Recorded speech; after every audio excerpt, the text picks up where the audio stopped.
Hello everyone and welcome to Esquire Weekly, our look at some of the biggest issues that appeared on our website this week. From celebrity news, style trends, gear advice, or the latest on entertainment and culture, we've got you covered. So, let's start the show. If, like us, your love affair with the Ford Mustang began after its iconic appearance in the 60s thriller movie Bullitt, then you're in luck. The classic sports car has been redesigned by the boss at Ford, and it's going to be released later on this year in the UAE. The car was first revealed at the Detroit Motor Show in January, and the new Mustang will be available in a dark Highland green color, with gunmetal finishing, 19-inch rims, and of course, the classic black front grille.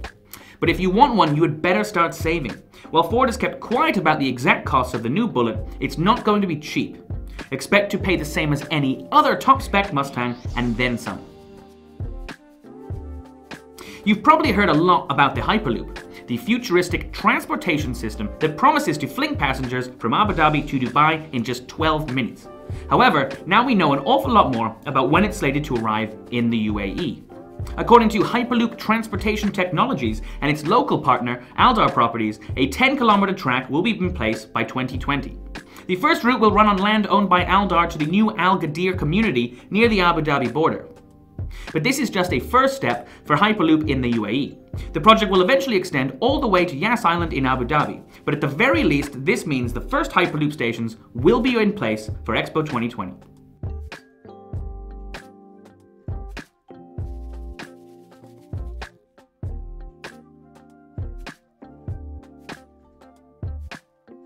This week, the 2018 Pulitzer Prizes were announced, and while there were many expected winners, including the likes of the Washington Post and the New Yorker, there was one big surprise.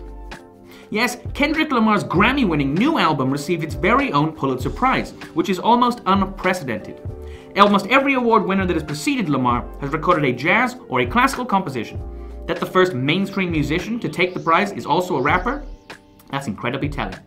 Although Lamar didn't win the Grammy for Album of the Year, he lost that to Bruno Mars, this latest award, which is one of the most prestigious in the world, shows that the Pulitzer Prize Committee does indeed have its finger on the pulse of the modern music world.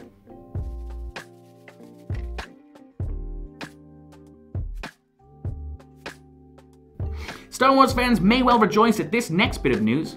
Apparently, we haven't seen the last of Master Yoda. The little green 900-year-old Jedi Master first showed up on Dagobah, where he was living in exile and trained young Luke Skywalker. He also helped train Obi-Wan Kenobi and Anakin Skywalker in the Star Wars prequels. Though he passed on and became one with the Force in Return of the Jedi, Yoda's spirit still remains, and in The Last Jedi, he visits Luke Skywalker to teach one final lesson. Fortunately, that won't be the last we see of Master Yoda. Sources out of Hollywood have confirmed that Yoda will once again reappear as a Force ghost and help further train the reboot's main character, Rey. The final film in the trilogy is due out in December 2019. And last but not least, Jumeirah Beach Hotel is closing its doors. The Dubai hospitality staple will be shutting its doors next month for a massive refurbishment. This includes all food and beverage locations, including the popular night spot 360. The property will go through a partial freshen up and again open its doors in October 2018. However, the entire refurb project is slated to take 2 years. Fortunately, the iconic wave-shaped exterior of the hotel will remain untouched. The 425-room hotel first opened its doors in 1997 and has become a mainstay of the Dubai tourist scene ever since then. While many of the restaurants will be closing, Wild Wadi and Talise Gym will indeed stay open. So that's been another episode of Esquire Weekly. Now that you're all caught up, be sure to check out some of our other stories on esquireme.com. Don't forget to hit that subscribe button and let us know what you think of the show in the comments. I'll see you next week.